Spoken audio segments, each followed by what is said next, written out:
I got a $65,000 job, was like killing it.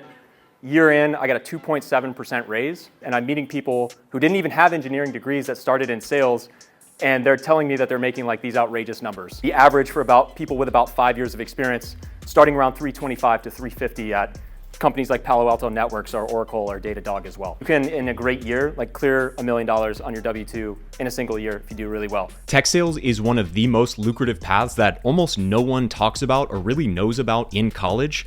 I didn't learn about it until after I graduated with an engineering degree, and after working in engineering for 3 years and ultimately making the change, it has significantly changed the financial trajectory of my life. That's why I was really excited when the University of South Carolina reached out and asked if I wanted to partner with their CSI-ET program, the Carolina Sales Institute for Engineering and Technology. And what you're about to watch here covers everything you would want to know about tech sales if you're considering a career change, looking to break into a more lucrative career, and really trying to understand everything involved with an entry-level role in tech sales. For the right kind of person, whether you have a degree or not, I might add, this career path is very unique in the sense that if you understand it, you come in and perform very well, it's very realistic within a year or two for you to easily be clearing 6 figures, and within 3 to 5 years, commonly reps that are top performers are making $250,000 plus per year. Nonetheless, this is an unedited hour-long video that really dives into everything with also Q&A from the students.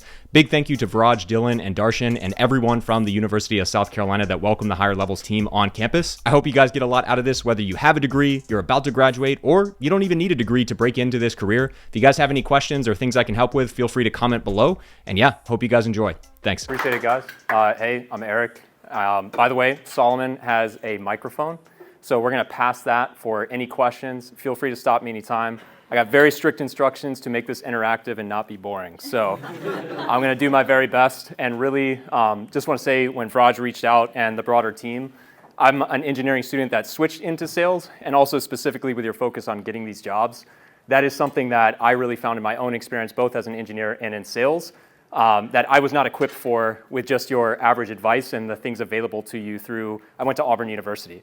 So today I really want to just break down how we have helped people get into like tier 1 companies. I've worked at both Fortune 1000 companies and startups as an engineer and in sales. And I really want to equip you guys with actual actionable stuff you can do like literally today. Ideally, we're going to have about 15 to 20 minutes to do a brief exercise where if you guys brought your laptops, we will actually have you message people at companies you want to work for. We'll talk about how to do that and actually do that.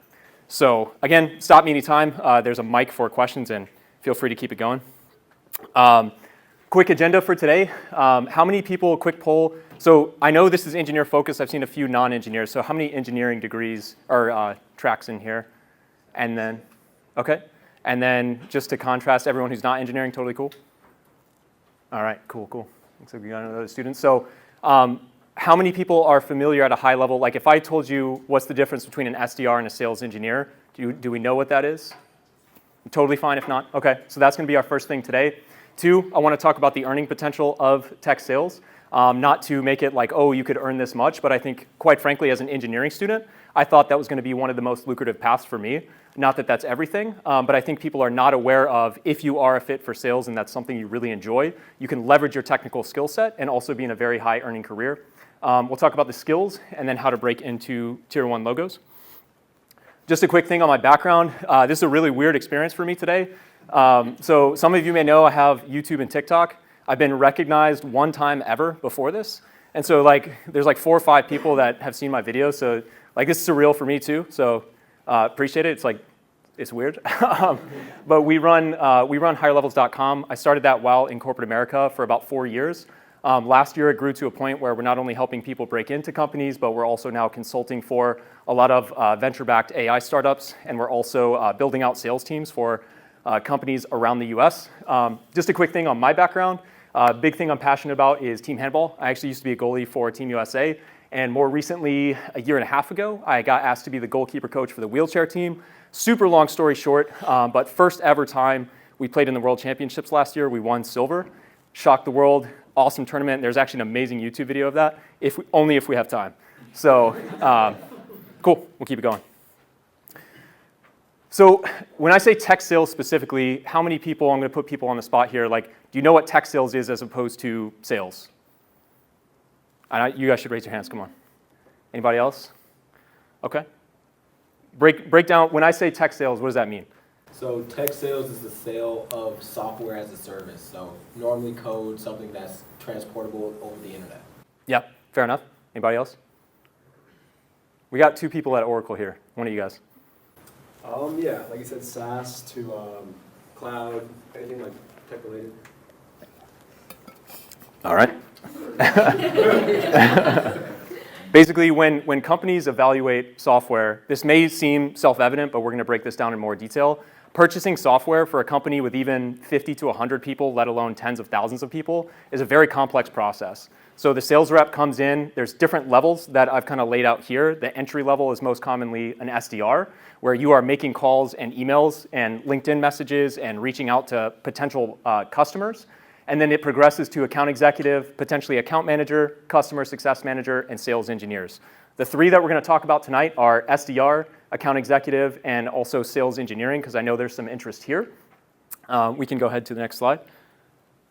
But I think, I really want to stress this because I think, credit to you for reaching out. There's a lot of interest in sales engineering. Is anyone here specifically already kind of like looking at sales engineering? A couple of people? Okay, very cool. One important distinction, and I encourage you to reach out to sales engineers in the field, but oftentimes sales engineering is not necessarily an entry-level role.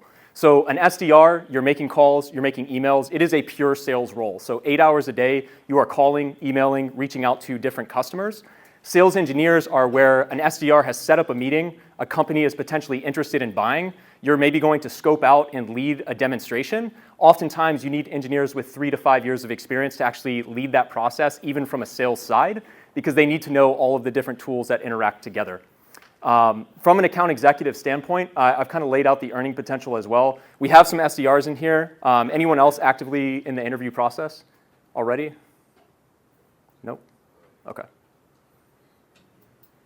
Man, we got to warm them up. We got to warm them up. Yeah, a little. No, all good.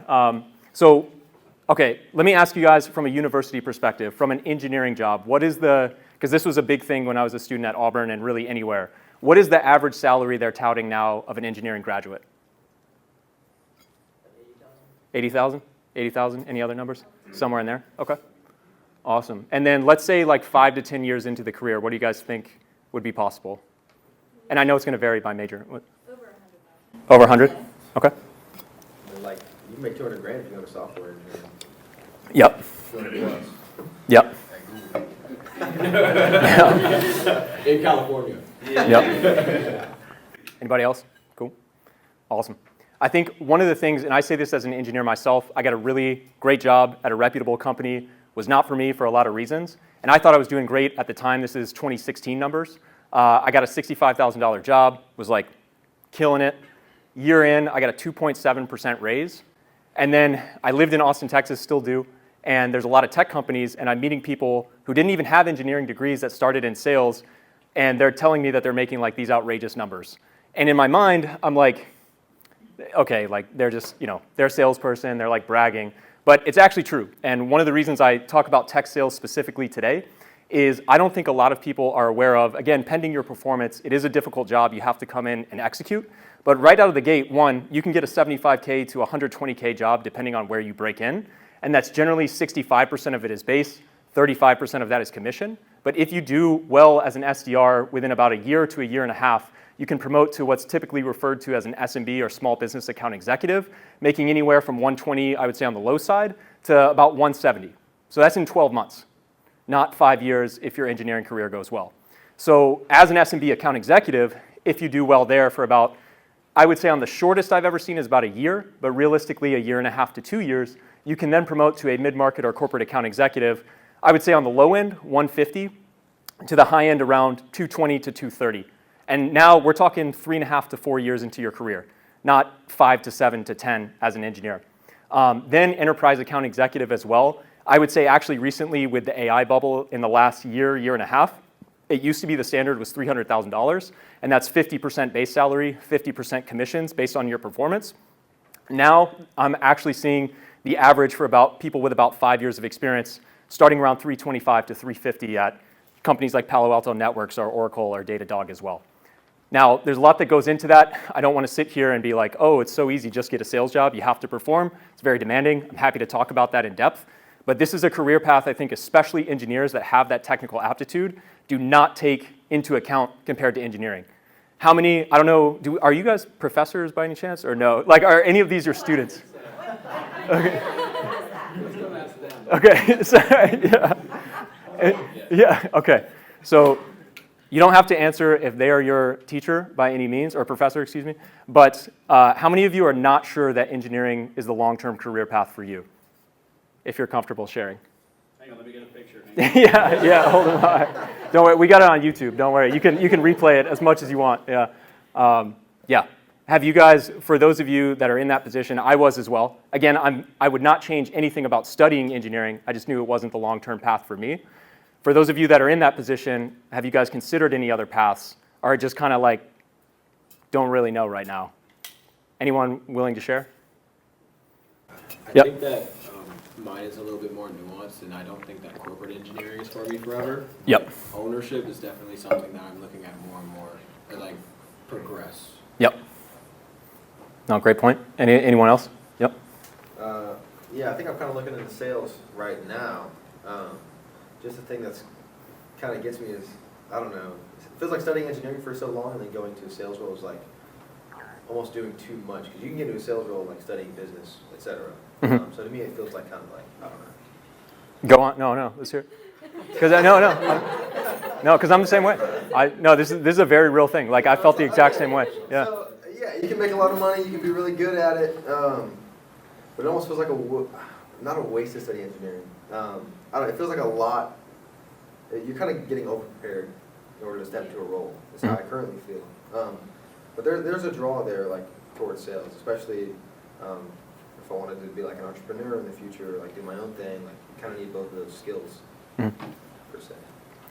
I mean, I would say I want to own my own business at some point. I'm Yep. also looking into sales Oh, thanks. engineering, maybe project management in a company, but I'm not really sure, to be honest. I would say I definitely need some sort of freedom, and whether that's sales or having my own business, I'm not sure yet. I'm going to figure that out. But Yeah, for sure. Anybody else?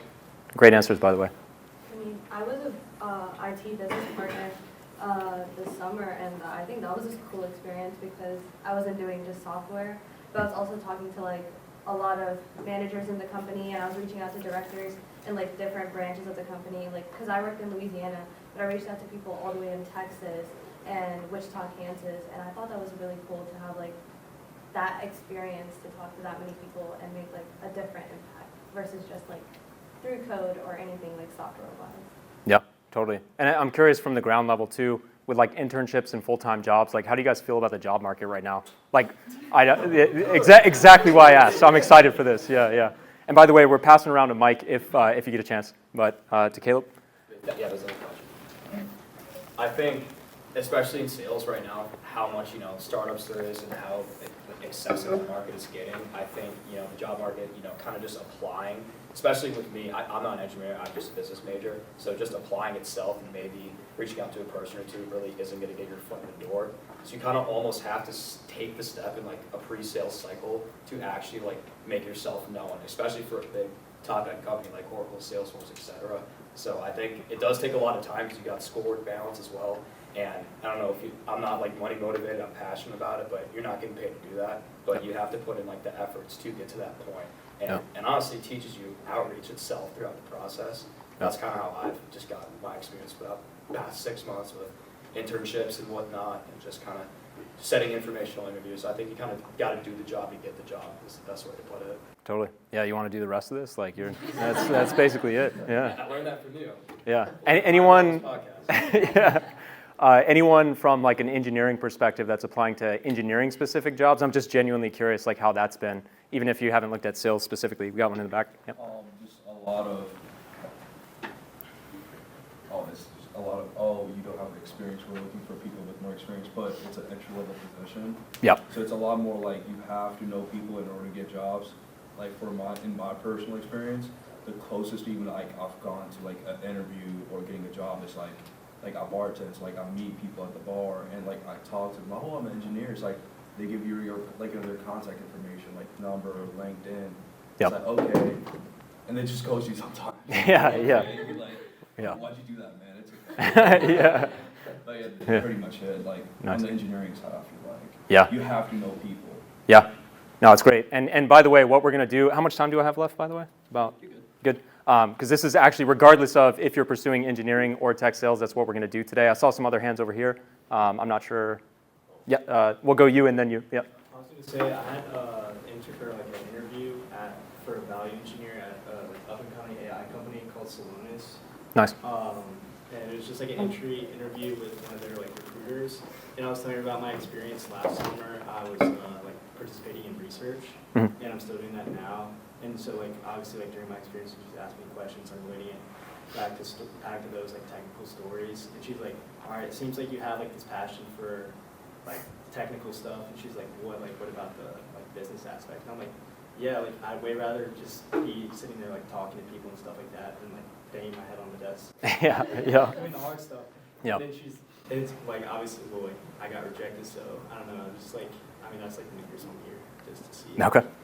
Yeah. I emailed her today. I got rejected today, so I emailed her to see if she had any feedback. So Yeah. I'm still hoping for that, but Okay. I don't know, the technical experience sometimes it feels overqualified or something you know too much about something, especially in the research aspect. You know too much about something that they don't see as applicable, which it's not necessarily is, but Yeah. it's still It- I'm grateful I did it, but Yeah. I don't know. Yeah, that's interesting. So the value engineering was kind of like sales engineering a little bit? It's Yeah. the value engineer internship or whatever leads to you being a full-time sales engineer. I see. Okay. Yeah. Yeah, we can definitely, I'll try and address that here, and also we can talk after, but I would guess that you were probably, again, 10 seconds of context here, so don't hold me to it, but yeah, they probably wanted to see more business acumen in terms of asking questions, making sure you understand their problems, all of that different stuff. So we can definitely talk about that more. Cool. Over here. Yeah, I think the bar to hiring for software roles is definitely a lot higher nowadays. Really? Just because I interviewed for Duck Creek. That was an employer here, and I made it to the final round, and I solved the leak code problem right and stuff. But I guess system design wasn't good enough, so I think the bar, just last year, it's gotten a lot higher this year. Just from what I'm seeing, because I got a lot of callbacks, maybe 12 different companies, and then this year maybe 3 or 4ish, or it's usually an OA first. So I think a lot of companies are transitioning to AI. I guess based interviewing first before they find a candidate. Yeah. Yeah. Interesting. No, I appreciate all that feedback. Oh, was there, you good? Okay. Sorry. I just saw you perk up. I didn't know if you had one. Sorry. My bad. No, good stuff. I would say, again, I don't want to dangle these numbers in front of you to make it sound like it's you get a sales job and then you can earn $1 million. But one note that I would say is this is very real. Colleagues of mine have hit this. I have not yet. Where you can, in a great year, clear $1 million on your W-2 in a single year if you do really well. Typically, these people have to be in seat for about 7 to 10 years. You're usually an enterprise account executive. But I think for those of you, again, you're engineering students, so with that context in mind, I don't say this to anyone and everyone. I'm not trying to get you riled up on just a dollar figure. But you guys are very smart, and I think a lot of people don't take into account the money that can be made if you want to go into a sales career. We'll go to the next one. Note on sales engineering, to your point and others as well, I just want to mention this is also a very great path. We saw the average salary, just recapping for an SDR account executive at different levels. You basically progress from an entry level around, 70 to 120. And as an enterprise account executive, you're typically around 275 to 350. And when you're an account executive, 50% of that is base, 50% of that is commission. So again, I'm just kind of using simple numbers here, but the average enterprise account executive has to close about $1.2 million of business per year. And then if you take $150K of that is your commission component, if you close $1.2 million of business, you get that $150K paid out. So I can get into that more specifically, but I say that because a sales engineer, for those of you that maybe do want to pursue engineering, you get into your engineering career and say 3 to 5 years in, you're not crazy about coding all day. Sales engineering is a great path once you have that experience to then transition to where you're not going to do the work of an SDR that is cold calling, cold emailing, reaching out to people. It's an uncomfortable, but I think very great skill to have if you really want to put yourself there. But if you want to be more a sales engineer, work with people that are actively evaluating a product, you come in when they've already identified that there's a potential fit, and you help them, as one example of many, scope out a custom demo, you scope the requirements, and then as they get into a trial, you're basically going to be the front person that's helping them like actually establish the criteria, the use cases they're going to test, and how they technically validate the solution. From a compensation standpoint, typically at this point, you'll come in around 150K. Again, I say that because a lot of people come in as an engineer with 2 to 3 years of experience. Then from there, as you grow, I would say to about 5 years of experience as a senior sales engineer, you can make anywhere from 220 to 275K. The big difference is it's very rare to see a sales engineer that gets close to $1 million. Again, this is a great outcome, I might add. But the difference is the commission is about 20% of your salary. So if you do like a little bit more stability, you do like, I would say maybe half of your day is like pretty hardcore coding or engineering work. You get 80% of your salary as base and 20% commission. So that rep who closed a $3 million deal, you're going to get some of that, but they're getting more upside because 50% of their pay is commission.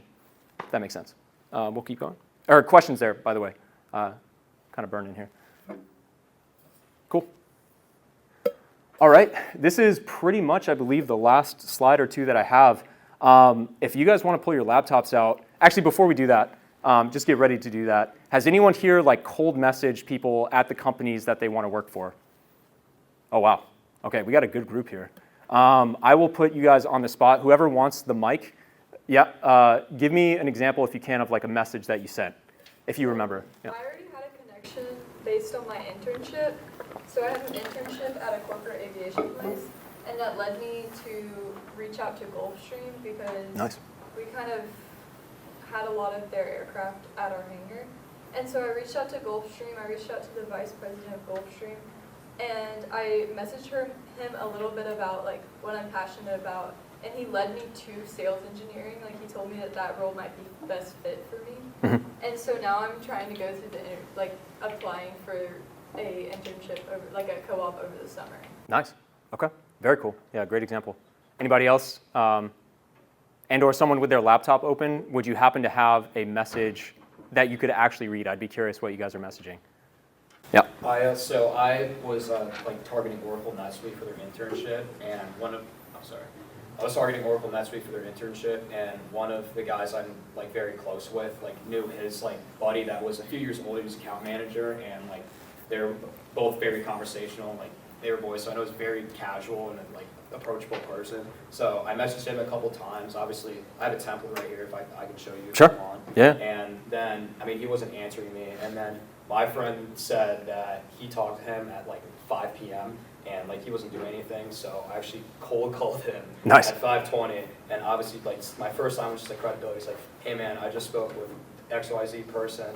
I know I'm calling you right now, and I apologize, but we talked through what you do, and it's very inspiring to me. And then it was like a 2-minute phone call, it wasn't too much. And then I obviously just kind of set a Zoom meeting with him, and now I've had a couple of Zoom meetings with him, and then whenever the time comes, like he would be an internal rec for me, because he said he was able to do that. Nice. And I mean, I can show you the email if you want as well. It's just basically, this is like after the call. I just said, looking forward to the discussion tomorrow. I want to throw a couple points to talk through to just set a foundation. Then I said, I'm prepared to talk through. I said 4 things, like about your pathway to tech sales, business development process, building and maintaining relationships, and like your role as an account manager, and like just the sales cycle at Oracle itself. And then if there's anything else I can do to best prepare for my conversation, let me know and I'll make it happen. I just kept it short and sweet. Yep. And I don't like to cold call people, especially like guys in a company. They're way busy doing what I'm doing, but I just felt like the kind of energy there, and it took the leap of faith. Nice. Let me ask you guys a question too, because I'm like very surprised in a good way of how many of you have cold messaged people. Do we feel like we're pretty comfortable there? Because I was going to have us create some messages and actually send it to companies of interest, but also things that come to mind are like, do you guys know how to find people's phone numbers through like Apollo.io? Have you guys made, I know you've made let me ask another question. Yeah, how many of you have cold called a hiring manager? You can raise your hand. Okay. So 2 people. Nice, nice. Okay. So I was going to, and Viraj, maybe I'll get your input here as well. I was literally going to have us, like, with your laptops open, identify 5 companies. We need to do that. Okay, okay, thank you. Yeah, okay. Okay. Tell them how to do it, because there are ways, especially when they all start collaborating about that, and you know this, there are ways it's going to get noticed and going to get seen when they demonstrate what you spoke about. Yeah. demonstrating your skills. I love this. Do the job to get the job. Yeah. And so part of it's about you, but part of it's about the company. Who are they looking for? What do they need? Why are you that? Completely. Yeah. Okay. No, that's great. And I would just give one example. This was even before I was in sales, but AT&T would come to Auburn quite often. They're big in Atlanta, so it's like an hour and a half away. And I researched ahead of time, not just that AT&T was coming to campus, but as you guys know, they have job listings with specific requirements. As one example of many, I remember distinctly at the career fair, there were there was like a recruiter and an engineer. And the engineer, she was like showing off the antenna. There were like 20 Auburn students around the engineer with the antenna. And the recruiter was standing there by herself, like bored out of her mind. And I literally just walked up to her and was like, hey, my name's Eric Finch. I saw AT&T has a new grad business development program that I'm really interested in. I'd love to learn more about it and learn what you're looking for. She literally, I was the only one. There's 20 engineers around the engineer that was showing off like the little antenna and everyone's like, ooh, like trying to impress her. I literally walked up to the recruiter. She doesn't even ask me a single question and goes, scan this QR code and we'll get you in an interview in Atlanta as early as next week. That was it. And I think the game has increased. You guys, especially the fact that we have so many people here that have already reached out, I think the level's increased 10 years down the line. But this is like, in my mind, a baseline requirement. Like, do not worry about, if you are not willing to do this stuff in terms of messaging people, maybe even going to the length of cold calling, which I would recommend. In my opinion, especially now, especially hearing some of you guys' firsthand stories, I think you're wasting your time just hitting apply or showing up to the career fair. Use the career fair, but don't just show up and just be like, hey, here's a generic resume. Find the 20 companies that you're interested in, read through the job description, and go up to them and take away their need to ask you questions. Hey, I'm talking to you because of this specific reason that I found about your company. So I might be getting ahead of myself, but yeah, let's do it. In terms of, oh yeah, we can go to the next one. So how many of you, this is a genuine question too, because I think when I graduated, I did not know the full scope of like how many tech companies were out there. Do you guys know the tech companies that you want to work for? How many people feel like you really have a good grasp and there's nothing wrong with this, I might add, but is your scope of knowledge the extent of South Carolina's career fair? Or do you guys feel like you have a good grasp on like lots of different tech companies out there? I feel like the scope is like whatever's on like LinkedIn and Handshake and stuff like that. Instead of just like, random names that you're at. Yeah, okay. No, anybody else too? Like LinkedIn, Handshake, those are pretty good. How often do you guys check I think like using USC alum and like hearing their stories and where they have applied was really useful, and like putting my list together for internships. That's what I did. Just reach out to alum. Okay, cool. Awesome. Anybody else? Anybody else already doing this, by the way? And I would love to, as I transition into this, like what is your method to finding companies and messaging? Yeah. I'd say there is a list of basically all Fortune 500 companies, all government, federal contractors, all state federal contractors on various different websites that have everything acclimated for you. And that's basically what I did. When I first was a freshman, I basically downloaded a PDF of all the federal contractors, like one by one, who makes the gross amount of money going to contracts. And I started there because I wanted to go into federal government contract. Yeah, great example. Yep. What they taught me is I just find someone that went here, and I'm like, oh, you're a fellow Gamecocker, you went to USC, you find alumni. Yeah, great example. Appreciate it. Yeah.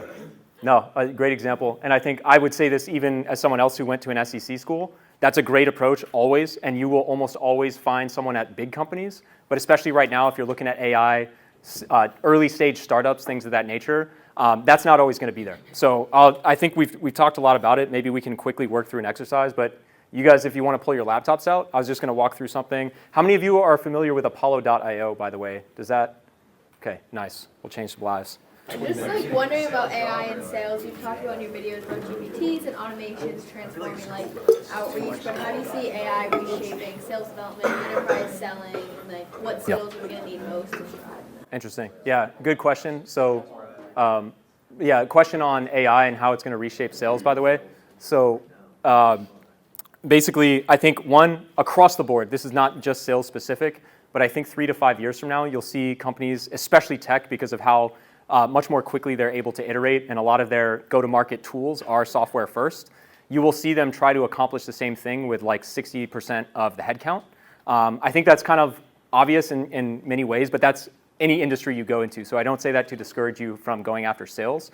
I think the biggest thing you'll see, and I would get very antiquated as a rep, if you are able to use tools like ChatGPT and or paid tools out there to research companies, to do a lot of your automation. As one example of many, so if you're an SDR and you're making 40 cold calls a day and you're sending 70 emails a day, those are like common KPIs, averages there.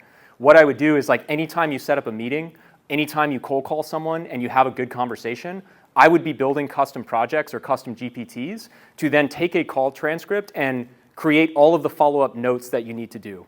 I won't get too deep into it, but basically, and it's really not that complicated, but basically if you're at Oracle, you cold call someone, they take a call, they're like, yes, let's have a meeting. Not only do you have to create a calendar invite, create the agenda, you've got to summarize the notes, you've got to send a message to the account executive that you set the meeting for, and you typically are required by your management to actually formally set up an opportunity in Salesforce where you have to fill out as much information as you have. So this could be things like their budget, if you discover, like describe the need, why they even need this product, very simple examples, but you got to fill a lot of that out. You can literally, it's relatively easy to do that, not even using code, to set up a custom GPT or project that will take that transcript and parse it for you in 3 seconds. And now what you've done is just got yourself 20 minutes back to make more cold calls, and now you're getting more time back to close more or set up more meetings and become a #1 SDR, whereas your peers are just like, oh, it only takes 7 minutes, whatever, I'll just do it manually, and that compounds, and meanwhile, you're getting 7 minutes back every 3 hours you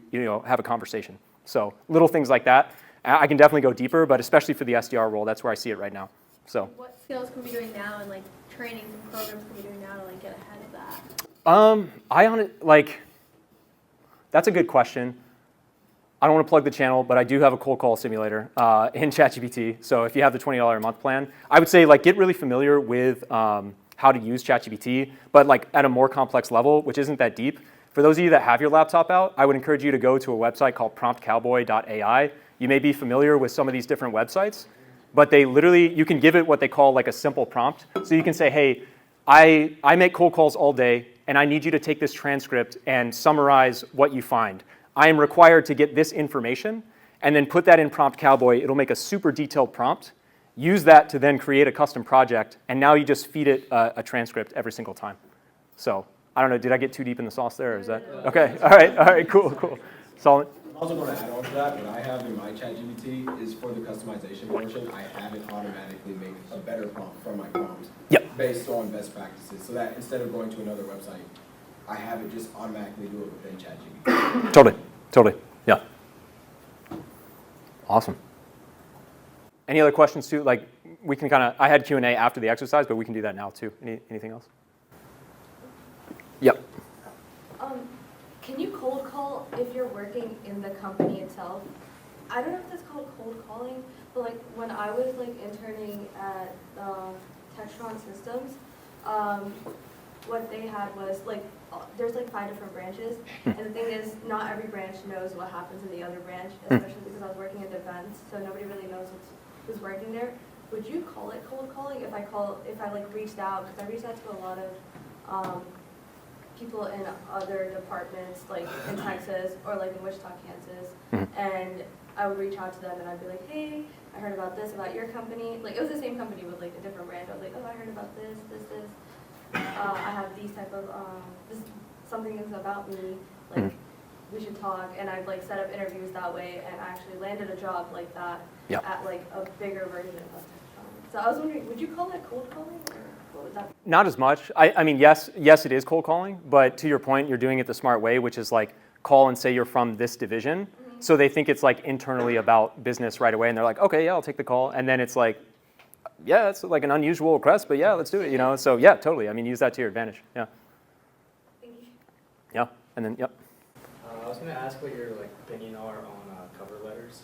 Yeah. And so right now what I do is I have a personal statement that I wrote for a scholarship. That's I wrote it myself.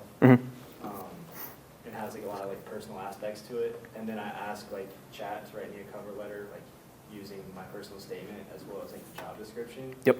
And it turns out and comes out in 30 seconds, and I just submit that. Yep. Do you think it's better off to just not submit a cover letter at all, or?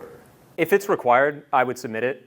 but I think this goes back, so I'm not against it, but ultimately this comes back to my original point, which is if you are not reaching out to their team directly, your chances just went down 90% in my opinion. So. Like my question more is like, if you do that and then they do like reach out for an interview or something, do you think it'll end up hurting you more later or? No. Okay. Yeah. And that's exactly how I do it. I take my resume, I take the job description. I'm like, hey, I need a cover letter based on my resume and the job description. And then, yeah, of course I edit it. Like I don't just copy and submit, but yeah, it saves a ton of time. Cool. One thing I would recommend too as we get into this, just as like best practices that I've seen that works well, if you actually, like, there's two things I want to talk about. Message people at companies that you're interested in. Let's say you're a junior, sophomore right now, maybe looking at an internship next year or a full-time job next year. Build those relationships now. Ask them for a coffee chat, ask them about their experience, and we'll get into what that looks like, and see, like, hey, I'm graduating, I've already identified tech sales is where I want to go. Can we chat for 15 minutes? I'd love to pick your brain on your experience. You're going to get rejected some, you're going to get ghosted, but the vast majority of people, I think you'd be surprised, 20 to 40% of people, if you have a well-constructed message, will take the time to help you. The other side I would say is if you're actually going for full-time jobs right now, I recommend actually applying to, like, let's say you wake up tomorrow, Oracle just listed an SDR position. I actually recommend you submit the information so you can actually call out the fact in your outreach, whether it's email, LinkedIn message, and or cold call, that you've already submitted. Because that makes their life easier. Your information is already on file. So like if I'm cold calling a hiring manager, I'd say, hey, this is Eric. I just wanted to reach out because I actually applied to the open role this morning and I'm reaching out to you specifically because X, Y, and Z. But the fact that your information is already in the system makes it that much easier for them if the cold call goes well to be like, yeah, what was your name again? I'll find that and I'll get the hiring manager on it. So just a quick note. My question was, if you like find somebody, like you're looking at like Oracle, for example, and you find someone from like South Carolina that you plan on reaching out to, would you recommend like, if it has like, how do you find this, right? Like it says referral. Would you recommend putting their name down before you actually have a conversation with them? Or what do you mean like putting their name down? so like it says like, how did you find out about this? Like LinkedIn or something, or if you were referred, would you say LinkedIn or would you say referral from that person you're reaching out to and just hoping that they? I would communicate that with that individual. So I would either ask them explicitly, like have a great conversation and say, hey, maybe there is or is not a job opportunity open right now. It's like, I plan to apply tomorrow, or hey, I'm graduating next year. I plan to apply in the spring to Oracle. Would you be comfortable with me using you as a reference? Okay. So like you were saying, like help to apply right away and then still like reach out to them with your information already in the system. You're saying just say LinkedIn, don't use their name yet if you haven't talked to them. I guess yeah, so all I was saying there is like, if there's an active job opening, apply. Because if you don't apply, there's a chance that you would miss it, right? Assuming you're like graduating in the spring, right? And then do your outreach and all of that. But let's say you're a year and a half from graduating, or you're just graduating in the spring and there's no open positions right now at your target company. Now is a great time to reach out to that South Carolina alum and say, hey, I'm planning on applying to Oracle this spring. Love your experience and the career you've built at Oracle. Could we connect for 15 minutes to learn about your experience and help me prepare? So if you have time now, I would be and then that way, if that goes well, get their name, email, whatever, LinkedIn, and then you wake up in February and a job opening's there, or Oracle's coming to the career fair. You reach back out to them, and it's like, hey, I'm either applying online today, could I use you as a reference? And or like Oracle's coming to South Carolina, any chance you know the team that would be coming there, and or would you be comfortable with me using you as a reference? So it's a combo of the two, if that makes sense. Like it just depends on the situation, right? So one thing I'd add, not just a plug here, but genuinely, like I actually started the YouTube channel that we have. Some of you have seen that, which again is like a new phenomenon to me, so I appreciate it. But tons of deep dives here. So if you ever want like any follow-up reinforcement, obviously you can add me on LinkedIn. I forgot to create a QR code. I can pull that up. But nonetheless, like there's tons of deep dives here if you want to learn more about just my approach to it and our team's approach to it. And then, yeah, we can go to LinkedIn real quick if we want. So it sounds like some of you have this in place. By the way, here's my LinkedIn if you want to add me, so feel free. And then I know we've talked about this a little bit, like a very simple workflow I like to do. I know we've got a lot of people that are looking at LinkedIn and Handshake. Do you guys that are using LinkedIn actually have alerts set up, or do you just kind of like log in every day? Familiar with alerts? Yeah? Yeah. Yeah, I have the alert set up, but it's kind of almost too much sometimes. My inbox be like 85 LinkedIn Really? job notifications. Yeah. How do you determine, I know to those of you that said you kind of like crawl LinkedIn and Handshake, is there any like discernment you have? So you see 85 jobs. What makes you decide like, hey, these 20 actually look legit versus the others? Is there any, I don't know, any criteria you've developed there or any thought on that? That's interesting. I don't know if I consider the legitness of the posting. Most of the time, I mean, for me, I feel like really big companies are going to be really competitive. So I just kind of look for like smaller companies, at least right now. Yeah. And that's kind of what I will apply to. Yeah. For those of you that are messaging people as well, are you exclusively doing that for places that are hiring or doing that for other companies as well? Everywhere. Everywhere? Cool. Awesome. So yeah, that's honestly what I was going to walk through today in terms of like jobs available. It sounds like we have a pretty good grasp on that. I'm happy to walk through like a simple workflow. Does anyone like not know LinkedIn jobs or SDR jobs or setting up alerts? It's okay. Yeah. Hold on. I have a question. I know. Yeah. Okay. How do you feel about like LinkedIn job postings in general? I feel like there's a ton. You brought up like the legitness of them. Like, would you say? I mean, obviously, I think it's best to apply on like company websites. What do you think? Yeah. I think if nothing else, the way I think about it is they are a good. So some are fluff. Some are like you'll see 10 listings, but one is listed in like Wichita, another's in like Atlanta, and they're actually all for like one position. So that's just kind of like stakes of the game. Like sometimes you got to find that out the hard way. But I think if nothing else, I use it as a good signal. Again, if I'm actually trying to apply to a job, if they have a listing, I'm using that as an excuse to reach out to everyone, right? If it's a company I really want to go after, even if, hey, it's been taken or it's not what they said it was, you've now got a reason to reach out to people and hopefully strike up a conversation. So a sales manager shoots you down, but it's one of your top 5 companies. Oh, hey, that wasn't listed. Like, are you guys hiring in the coming months? Like, reinforce why you'd be good or what you know about that company or all that. It's a good excuse to get your foot in the door, whether it's now or later. So, yeah. So, yeah, I guess just really quick, like, honestly, like a baseline workflow, looking for SDR jobs.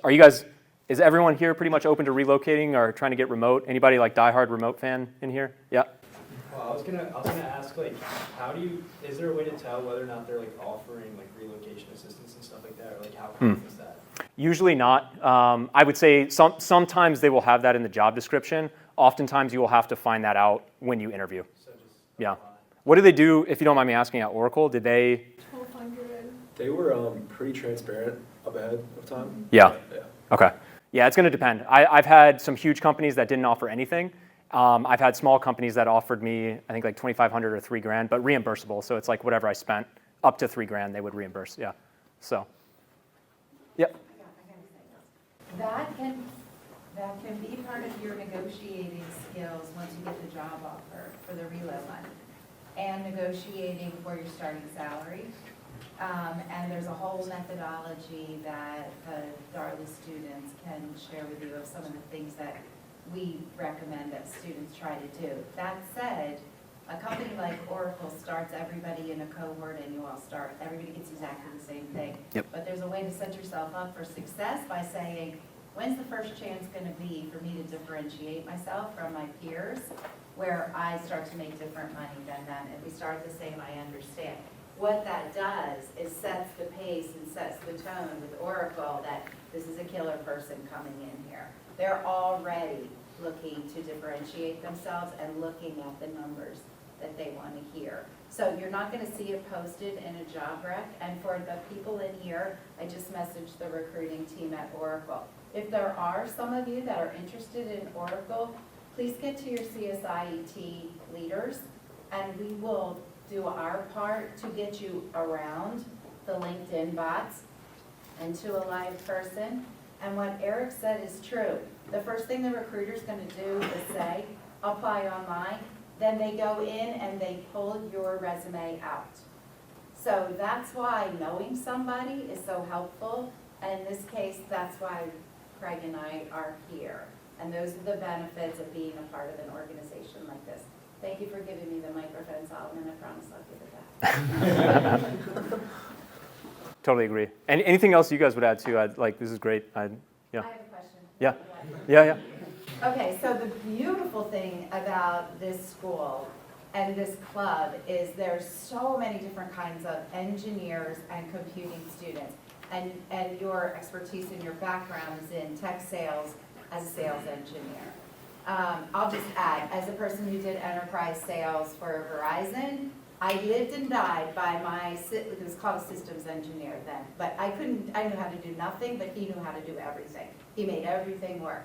But my question is, for the people that are engineering in a different sense, does your company, or do you have perspective on, to me, sales engineering, solution engineering, yes, it's a career path in tech sales, but in any kind of selling of a complex thing, it might be something tangible, like HVAC, like steel, like rockets, like Gulf Streams, but all of those have a technical nature. Is your company involved in that, or are you really just looking at tech sales?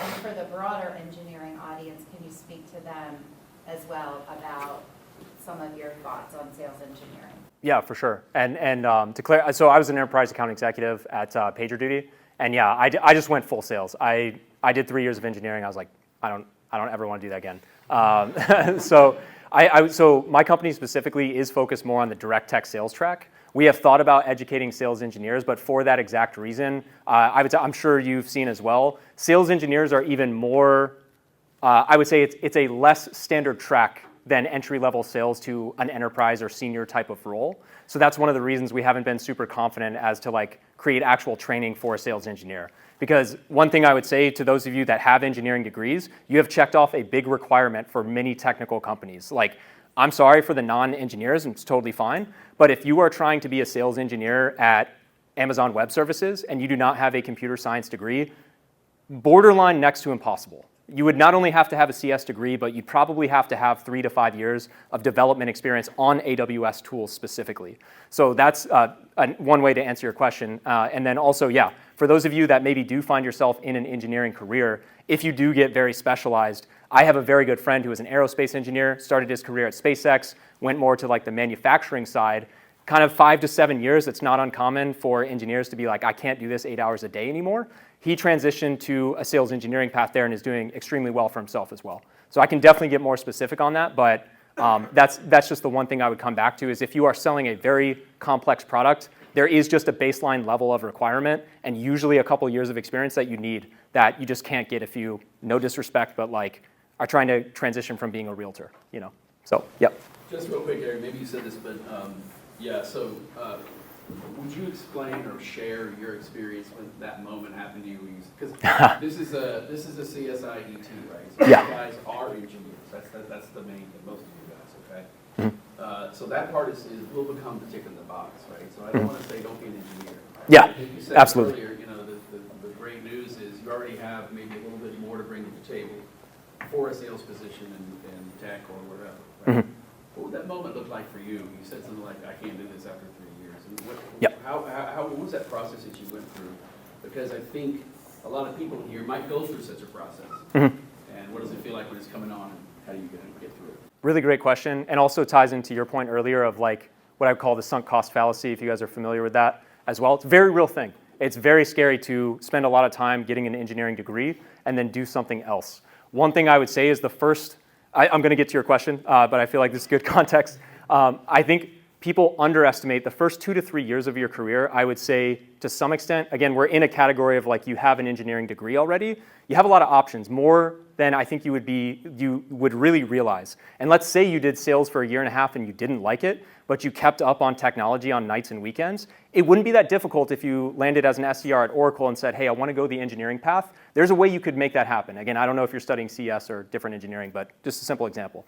To answer your question, my progression was generally the following. I worked at a really large Fortune 1000 engineering company, and I very quickly realized that the large corporate environment, I was like stoked. I was like, this is like on paper, materially one of the better jobs for Auburn. Felt really good about it. I get there for 6 months, and it's just like, it's not like I can do the job. I don't really have motivation to go above and beyond. And even for my own athletic career, it's like, all respect to engineers, but it's like I would go home for the weekend and I would want to exercise or train or something of that nature, and I would get back and then all of my peers are like, yeah, I got the new Raspberry Pi and I created a home security system with it. I'm like, there's no way I'm going to be the best engineer. Like, it's just not going to happen. So that's like one realization I had. I would say, yeah, I did 2 years there. I had a performance review that was just like, well, I don't even care about these metrics. That's a super long story short. And then I went to a small company, and that was just, that was kind of the straw that broke camel's back. Like, I was working 60 to 80-hour weeks. I actually installed the antenna system in Mercedes-Benz, the Atlanta Falcons Stadium, and was doing a lot of testing there. I had to go there every day. Super long story short, I was also playing with Team USA still. So there was a week where we had a tournament in Mexico. I had to go into the stadium at 6. I left at 2. I drove to Auburn to practice 2 hours and came back. I did that all week. And then Friday, I went in at 6 a.m., worked, went straight to the Atlanta airport, flew to Mexico City for a tournament, and came back on Sunday and worked because I had already used my PTO. And I was like, I'm done. And not only because that was like a lot, but specifically with engineering, they were like, oh yeah, it's going to be a 40-hour week. And then we would get on site, and every single day it's like, for 2 months now, I realized I've just signed myself up for 12 to 14-hour days. And I was done.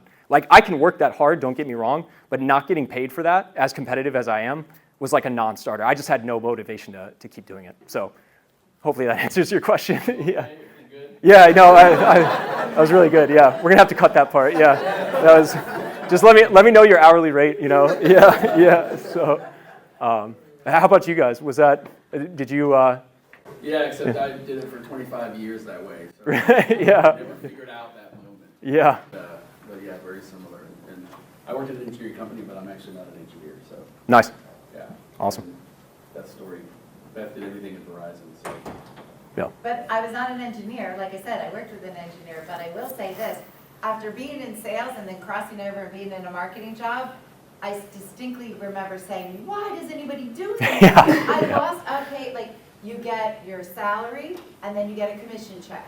So you get like 2 big chunks of money every month. And then I go to marketing and it's just a straight salary. And I'm like, wait, what? Why did I make this change? Oh, you get a bonus. I'm like, once a year, it's not that much money. So compared to making the money in sales, it was a world of difference.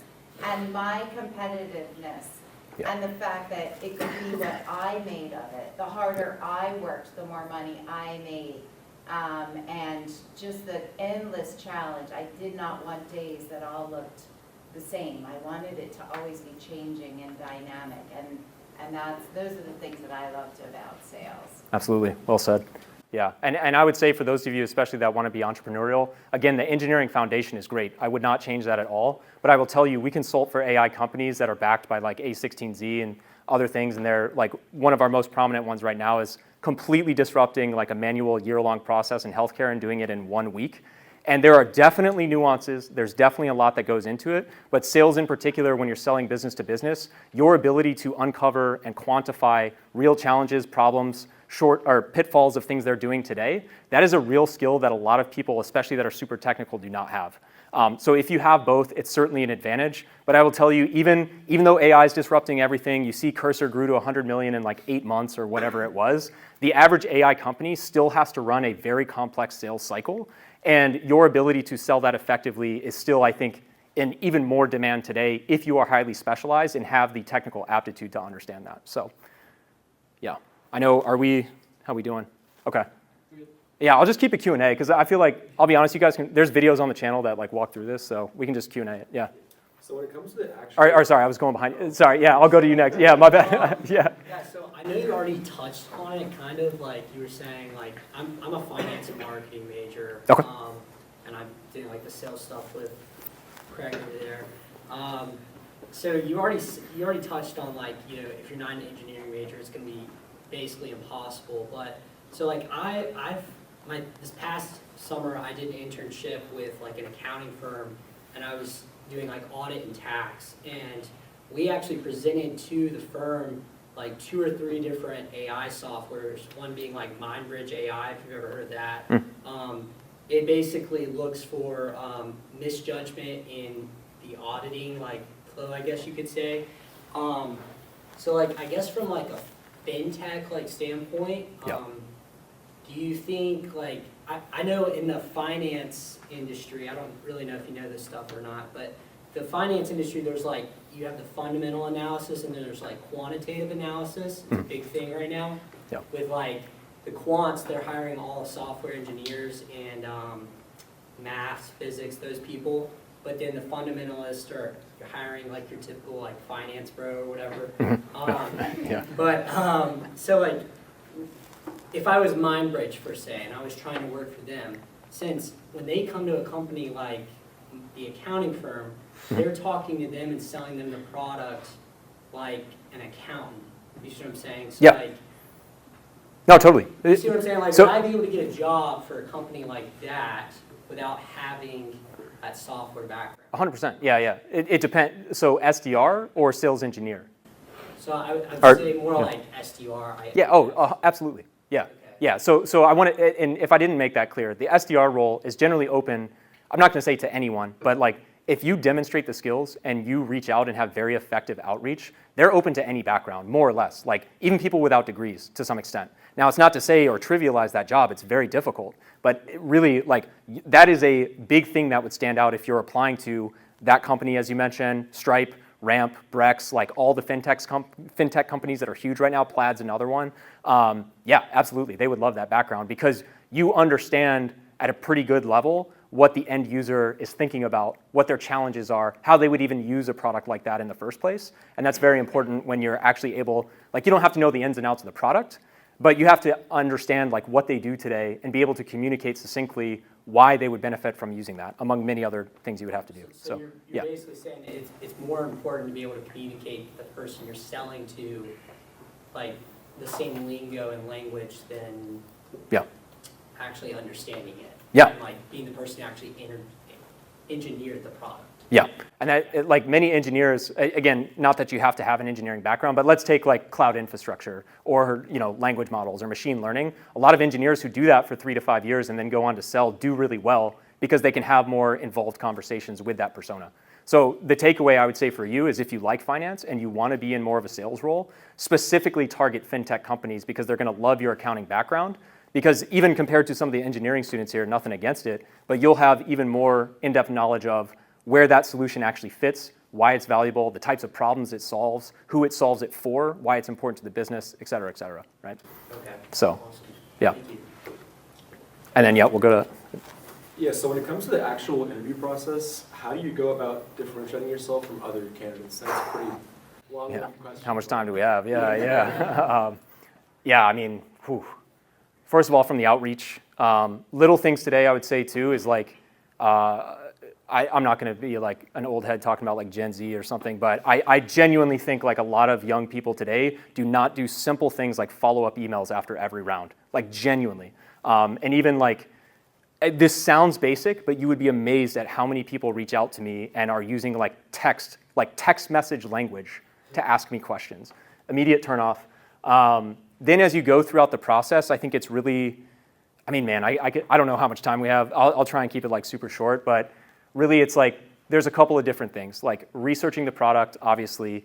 I would say networking, a little thing to get you an extra notch is don't do this like, look at me, I'm a good student, like, good job, like teacher's pet kind of thing. But if you weave naturally into your conversation, like, hey, yeah, this is really great. I actually reached out to Sarah, who's on the team in Austin already, or I reached out to Steven, who's on the team in Dallas, and he's telling me he loved it, and like told me this.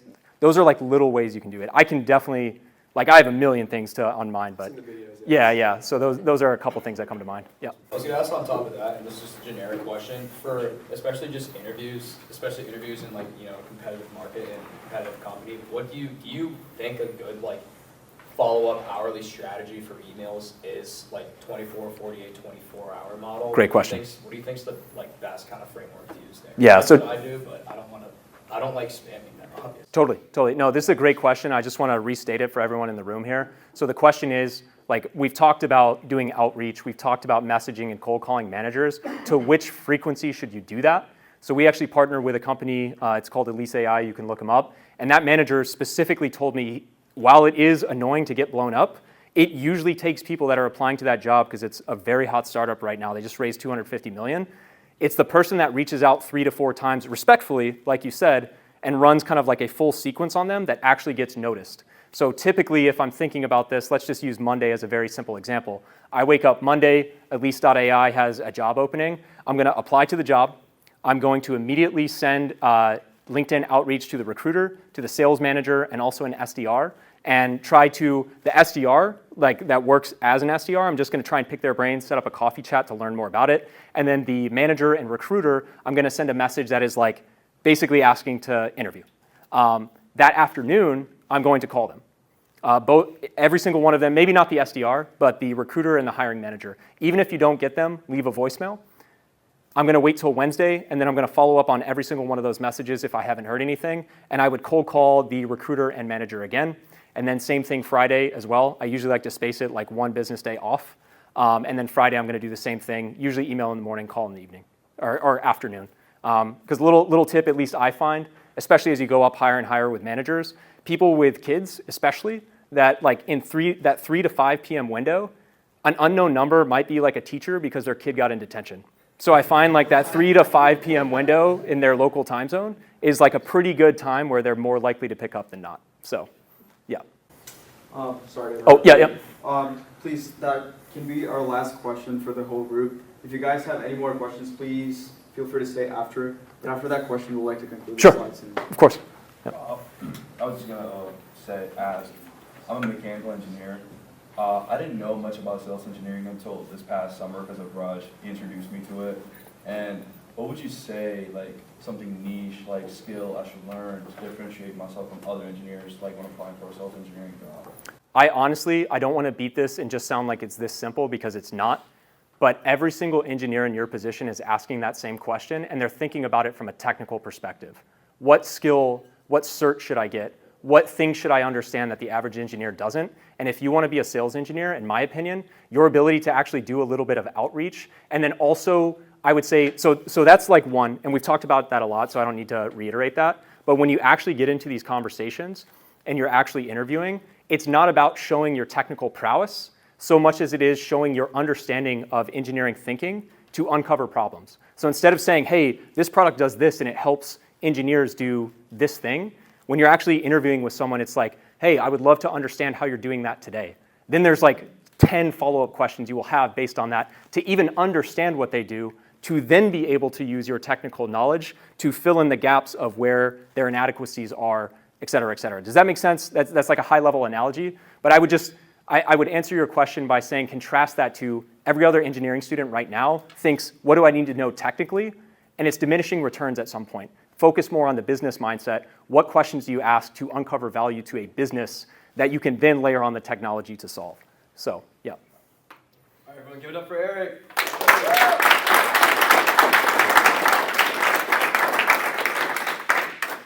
Thank you so much for being with us today. Yeah, thanks for the invite, guys. Thank you so much for being here. I know you have to travel from Raleigh, I think. Yeah.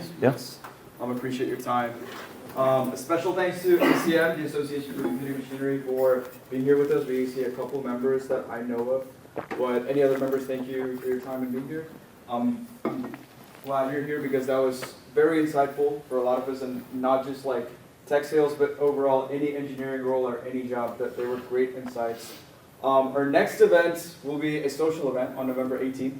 It'll be at Steel Hands Brewing, and we will be sending you guys the address and time and more information in the group meeting. But next slide. That was pretty much it. Once again, please give a round of applause for Eric.